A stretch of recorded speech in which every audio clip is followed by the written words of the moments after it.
Hello students, in this video we will discuss about refraction on the basis of wave theory. Refraction on the basis of wave theory.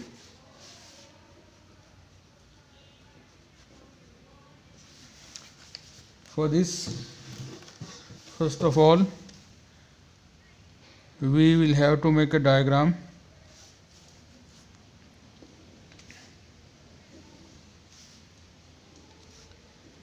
This is a glass slab.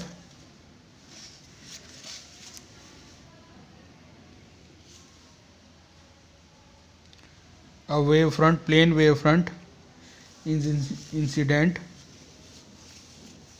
on this glass slab.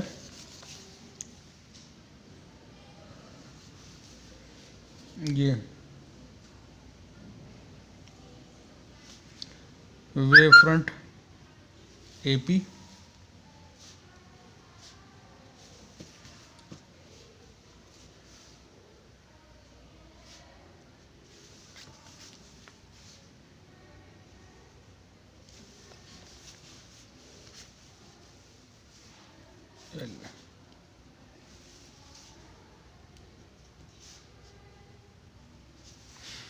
देखो यहाँ पर हम normal draw करेंगे।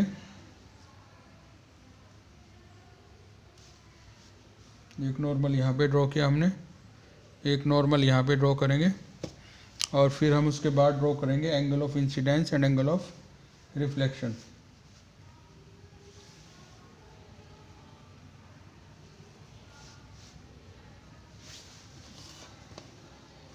ये हमने normal draw किया, normal N dash.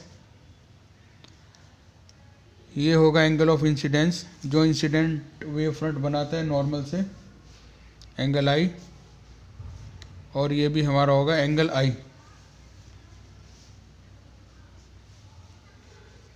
ये हमारा यहाँ पर बनेगा एंगल आर जो रिफ्रैक्टेड वेव फ्रंट बनाता है नॉर्मल से, और ये हमने बनाया यहाँ पर refracted wave front, it is denoted by A dash P dash. ये इंसिडेंट वेव फ्रंट है ए पी और ये रिफ्रैक्टेड वेव फ्रंट है ए डैश पी डैश। ठीक है, सारे एंगल हमने ड्रॉ कर लिए। ये भी हमारा यहाँ पर बनेगा एंगल आर। ठीक है, अब हम इस इंसिडेंट वेव फ्रंट पर एक पॉइंट कंसीडर करते हैं, पॉइंट क्यू, और ये पॉइंट रिफ्रैक्टेड वेव फ्रंट पर जाकर बन जाता है पॉइंट क्यू डैश। ठीक है, अब इसी डायग्राम के बेस पर हम प्रूव करेंगे लॉ ऑफ रिफ्रैक्शन। ठीक है, अब हम जैसे हमने रिफ्लेक्शन के केस में फॉलो किया था प्रोसेस, वही प्रोसेस हम यहाँ पर फॉलो करेंगे। मान लीजिए डिस्टरबेंसेस हैं, कोई पॉइंट है इंसिडेंट वेव फ्रंट पर पॉइंट क्यू, वहाँ पर डिस्टरबेंसेस हैं, वो रिफ्रैक्टेड होने के बाद रिफ्रैक्टेड वेव फ्रंट पर पहुँच जाते हैं क्यू डैश पर। ठीक है, then time taken to reach disturbances, time taken to reach disturbances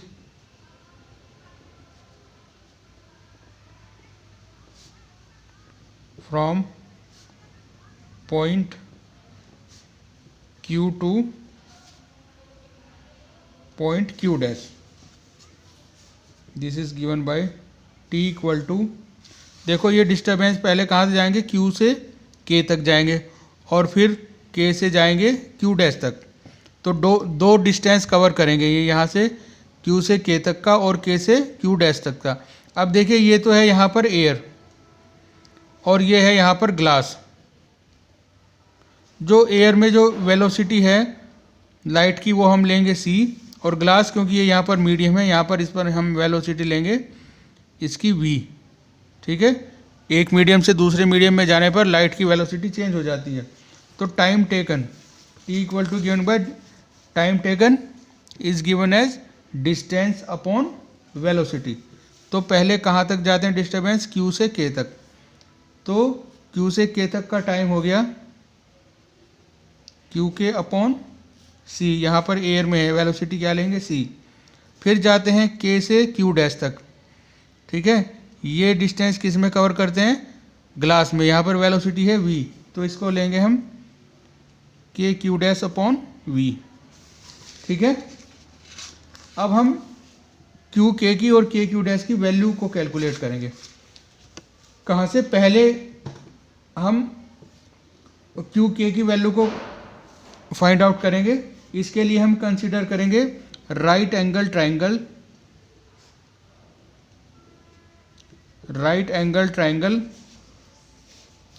AQK, ये वाला triangle AQK, this triangle. In this triangle,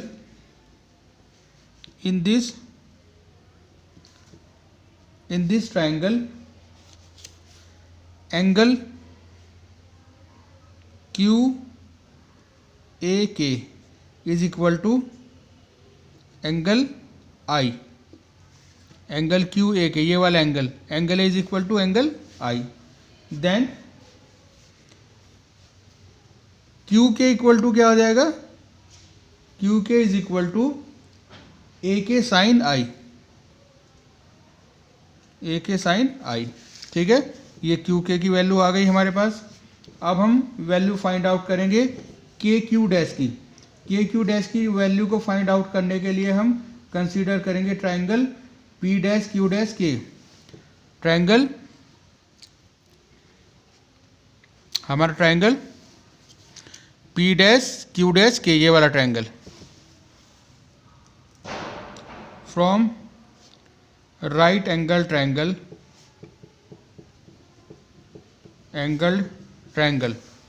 P dash Q dash K, P dash Q dash K। In this triangle,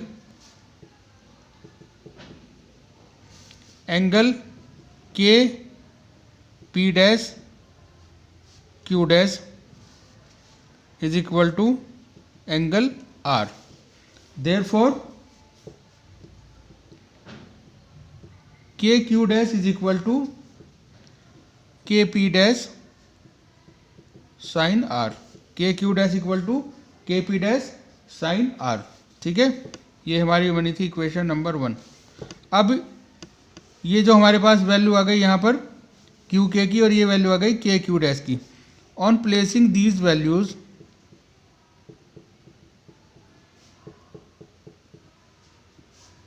on placing these values in equation 1, ठीक है। क्या बन जाएगी equation 1, T equal to QK equal to क्या था, AK sine I upon C plus KQ dash equal to KP dash sine R upon V, ठीक है बच्चों। तो यहाँ पर हम थोड़ा सा इसमें चेंज और करेंगे। देखो ये जो KP डैश की वैल्यू है, इसको थोड़ा सा हम चेंज करके लेंगे। KP डैश की वैल्यू को, कौन सी वैल्यू, ये वाली KP डैश की वैल्यू। KP डैश की वैल्यू इक्वल टू किसके हो जाएगी, यहाँ देखें डायग्राम में, KP dash is equal to AP dash minus AK, AP dash minus AK। तो ये इक्वेशन हमारी बन जाएगी T equal to AK sine I upon C plus KP dash की वैल्यू को हम क्या लेंगे, AP dash minus AK, AP dash minus AK, और ब्रैकेट से बाहर आ जाएगा साइन R, ठीक है। ये इधर हो गया अपॉन V। ये इक्वेशन बन जाएगी T equal to AK sine I upon C plus AP dash, इसकी अंदर दोनों क्वांटिटी में मल्टीप्लाई हो जाएगी साइन R की, AP dash sine R minus A के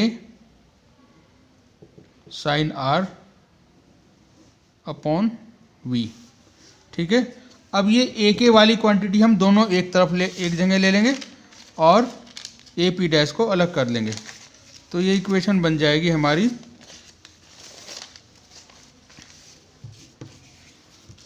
equation will become as T is equal to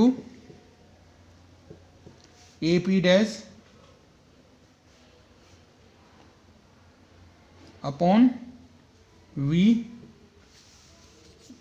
AP dash upon V, AP dash upon V sin R plus AK sin I upon C minus sine R upon V. ठीक है, ये समझ में आ गया ना आपकी कैसे बनी है इक्वेशन।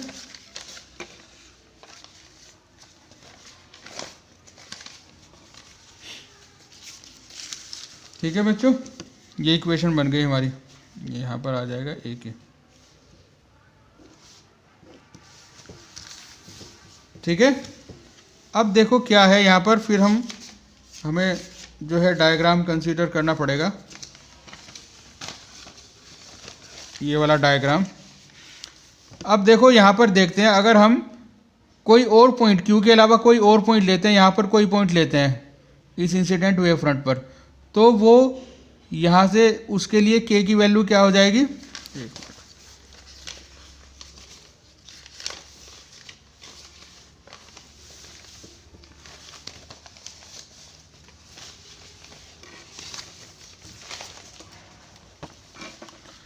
उसके लिए K की वैल्यू क्या हो जाएगी।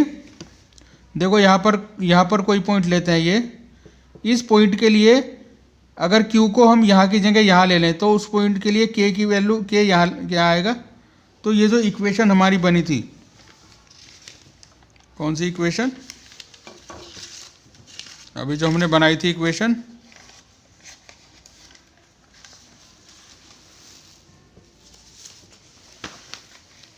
ये जो इक्वेशन हमने बनाई थी T equal to A P dash upon V sine R plus A K sine I upon C plus sine R upon V, ये जो हमारी इक्वेशन बनी थी, this equation is independent of the value of AK. This equation is independent of the value of AK. ये independent इसलिए होती है क्योंकि कोई भी पॉइंट हो इंसिडेंट वेव फ्रंट पर, और वो पॉइंट जब वहाँ पर पहुँचेगा, रिफ्रैक्टेड वेव फ्रंट पर पहुँचेगा, तो उसमें सब पॉइंट्स के लिए सेम टाइम होगा, इसलिए ये इक्वेशन इंडिपेंडेंट हो जाती है फ्रॉम द वैल्यू ऑफ ए के। देयरफॉर इस इक्वेशन को कंसीडर करेंगे हम, therefore the value of this equation should be 0। The value of the equation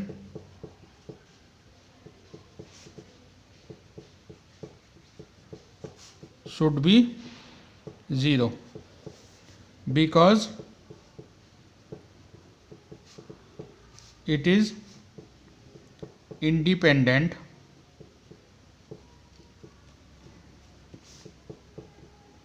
the value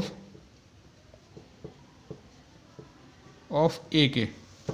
So we can take this equation as sin I upon C minus sin R upon V is equal to 0, और sin I upon sin R is equal to C upon V।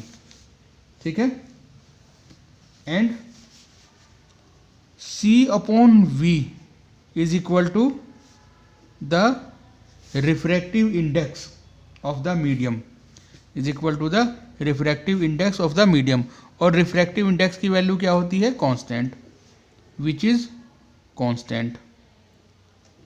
Therefore sin I upon sin R is equal to constant, and this is the law of reflection.